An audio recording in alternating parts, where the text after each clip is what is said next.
Aš žinai, kas čia?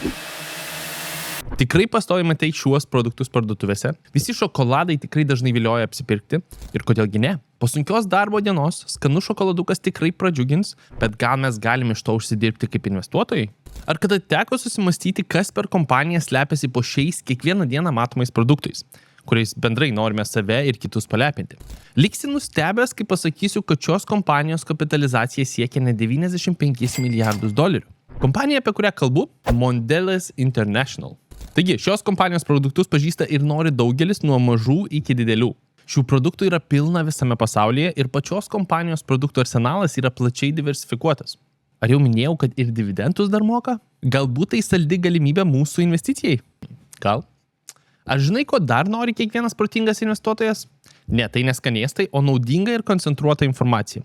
Būtent šiame video ją ir gausi apie Mondelez verslą, kuris gali atsirasti tavo portfelyje. Aš esu Emilis, prieš 4 metus sukūriau dividendų eksperimento kanalą su tikslu parodyti, kaip visi gali pradėti lengvai įdarbinti savo pinigus savarankiškai. Ir bendrai pasidalinti įžvalgomis, kurios kai kuriais atvejais man kainavo ne vieną 10 000 eurų. Jei nori gyventi geriau ir mokėti valdyti savo pinigus, o neleisti pinigams valdyti tavęs, šis kanalas būtent tau. Pradėkime nuo pradžių. Truputis istorijos. Kada atsirado Mondelez? Tai palyginus ne taip ir senai. Ši kompanija įkurta 12 metais, čia 2012 metais. Tai kaip jis sugebėjo tiek produktų pakišti po savimi per šitus 12 metų? Čia tas momentas, kai tu visgi kaip ir pažįsti šitą kompaniją, bet jį persivadino. Mondelez prieš tai vadinosi Kraft Foods. Su pavadinimu istorija labai panašiai kaip Statoilas persivadino į Equinor. Apie šį verslą kalbėjome prieš savaitę ir jie sudomins, pasižvalgyk čia. O Kraft lyg ir matytas prekės ženklas. Ko gero teko matyti ant Fortūnos saldainių ar kitų saldumynų ar skanėstų. Mondelez dirba su viso pasaulio rinka, o Kraft Foods Group fokusuojasi ties Šiaurės Amerikos rinka. Bendrai sunku įvertinti šį verslą kaip vieną kompaniją. Čia gal labiau didžiulis konglomeratas. Per metų metus Kraft Foods sugebėjo įsigyti labai specifinius kertinius verslus, kurie jiems atidarė duris į labai didelį augimą. Tai 1923 nusipirko Filadelfijos sūrio kompaniją. Čia mums gerai pažįstamas tepamas sūris. 2000 metais nupirko Nabisco Holdings Corporation ir tokiu būdu gavo Oreo bei Ritz sausainius į savo portfelį. 2010 metais nupirko Cadbury šokolado kompaniją ir tuo metu Mondelez buvo patapusi didžiausia šokolado prekybos kompanija pasaulyje. Visai neblogai. Bet man įdomiau kitas šios kompanijos aspektas. Kaip atrodo jos finansai? Taip sakant, kur babkės? Bendrai labai geras metas panagrinėti jų finansus, nes ką tik buvo išleista paskutinio ketvirčio finansų ataskaita. Pažiūrėkime, Mondelez sugebėjo pralenkti analitikų spėjimus, ar visgi nepaėjo. Taigi, imame oficialius kompanijos parengtus dokumentus ir eime analizuoti tuos 194 puslapius. Juokauju. Ta darbą už tave jau padariau, pažvelkime į pagrindinius skaičius. Neskaitant pandemijos metų, kompanija stabiliai augina savo pajamas ir pelną. Daugiau nei 36 milijardai pajamų ir 13,76 milijardo grynojo pelno praeitais metais. Šių metų pirmasis ketvirtis jau atnešė 9,29 milijardo pajamų ir pranoko analitikų spėjimus net per 8,5%. Reikia paminėti, kad šioje vietoje analitikai nėra žmonės, kurių šiaip random užklausia kažkas ir sako, aš manau, kad čia ta kompanija verta tiek ir tiek. Jie dirba pilnu etatu ties būtent šitą kompaniją, kad išsiaiškintų kuo artimesnius skaičius jų ateities prognozėms. Iš pelningumo pusės įmonė pasižymi labai aukštų pelningumu, kurį palaiko efektyvi išlaidų kontrolė ir operacinė veikla. Kaip ir logiška pardavinėjant milijoninius kiekius maisto produktų. Kiekvienas centas išties reiškia gan daug. O šio ketvirčio rezultatai rodo potencialiai augantį pelną ir jo maržą. Panagrinėkim dividendus, nes tai visą laiką dažniausiai mano mėgstamiausia tema. Turbūt nenustebinsiu, kad mano dėmesį patraukusi kompanija bendrai moka dividendų. Ne veltui ir mano asmeninis kanalas vadinasi dividendų eksperimentas. Dabar šiam ketvirčiui buvo skirta daugiau nei $1 milijardas JAV būtent investuotojų grąžai. Pusė sumos dividendams, pusė sumos akcijų supirkimui. Apie akcijų supirkimą dar bendrausim atskirai, nes čia toks labai suktas ir geras būdas didinti uždarbį per akciją. Pajamingumas siekia 2,41% ir dividendų augimas siekia net dviženklį skaičių. Sudomina vis labiau, nors matome, kad augančių dividendų istorija nelabai turi stuburo su tam tikrais nukritimais per pastaruosius 10 metų. Čia tikėtina, kai kompanija turėjo išsiskirti po rebrandinimo. O kuo ši kompanija gali turėti pranašumą prieš savo konkurentus? Šiaip jų tikrai nemažai. Pirmiausia, prekės ženklai. Stiprus, atpažįstami prekės ženklai ir lojalūs vartotojai sudaro Mondelez konkurencinį pranašumą momentaliai. Istorija taip pat rodo dedamas pastangas į strateginių kompanijų išpirkimą. Taip sakant, jei negali jų nugalėti, tai prisijung prie jų. Arba išpirkės.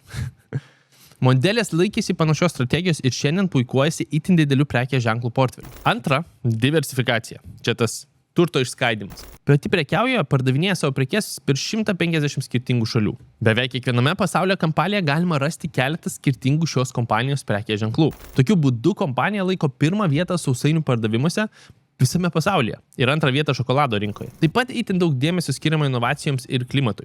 Žinoma, tinkamos inovacijos gamybos sektoriuje padeda ir pelno maržas didinti, bet šiuo atveju tai labiau kaip pašalinis produktas. Aišku, kuri kompanija nesakys didesnio pelno. Mondelis ir toliau investuoja lėšas į efektyvią gamybą ir transportą. Kaip ir aišku, yra potencialo augimui, į savo gamybą ir plėtrą žiūri neatsainiai ir siekia tvarumo. Tai kokie laukia ateities planai? Kompanija jau yra visiškas lyderis sausainių srityje ir užima antrą vietą šokolado rinkoje.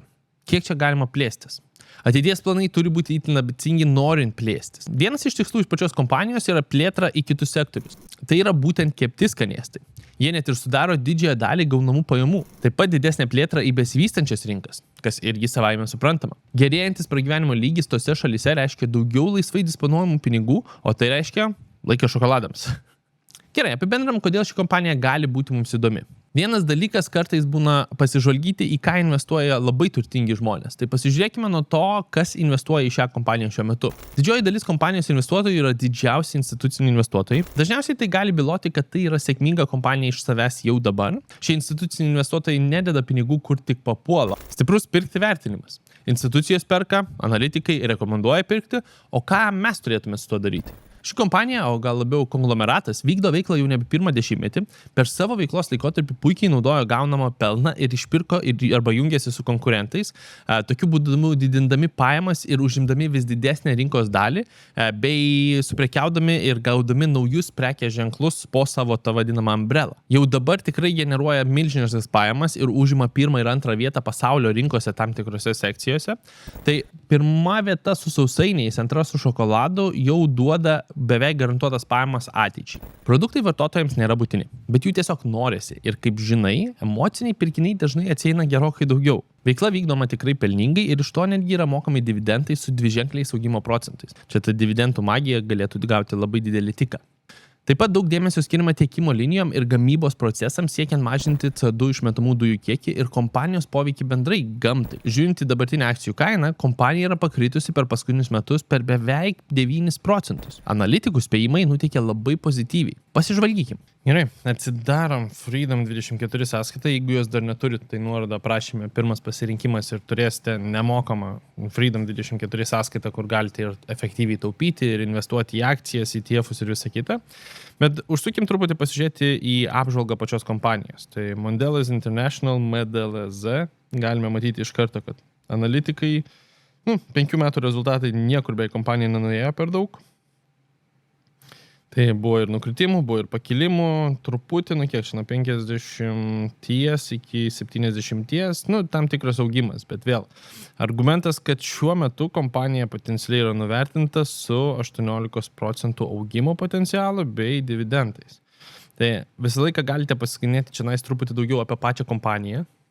Ir vėl, čia bus daug naujienų, kurias galima pasižvalgyti arba į pozityvę, arba į negatyvę, arba neutralią pusę. Tai irgi toks truputį duoda įžvalgų, kaip verslą vertina bendrai publika. Paraleliai analitika duoda truputį daugiau tų akcentų, kad 23 pagrindiniai bankai šiuo metu rekomenduoja pirkti. Tai yra strong buy, yra buy, yra do hold. Ir planuojama ta tikslinė kaina yra ties kažkur $82. Tai reiškia, šiuo metu verslas yra nuvertintas, jeigu jis yra pigesnis negu $82, jeigu jis rytoj šautų iki ten 88 ar 90, tai jis jau taptų truputį pervertintas dabartiniam sumom, kurias jį uždirba ir kurios tikėtinai uždirbinės toliau. Vėl, čia turite daug rodiklių, kuriuos visą laiką smagu pasižvalgyti ir jeigu nelabai jo suprantate, tai tas į raidelę labai greitai parodo, ką tai reiškia ir kodėl tai turėtų būti svarbu jums. Plius, jeigu nueisit į ataskaitas, tai čia bus būtent pelno, balanso, pinigų srauto.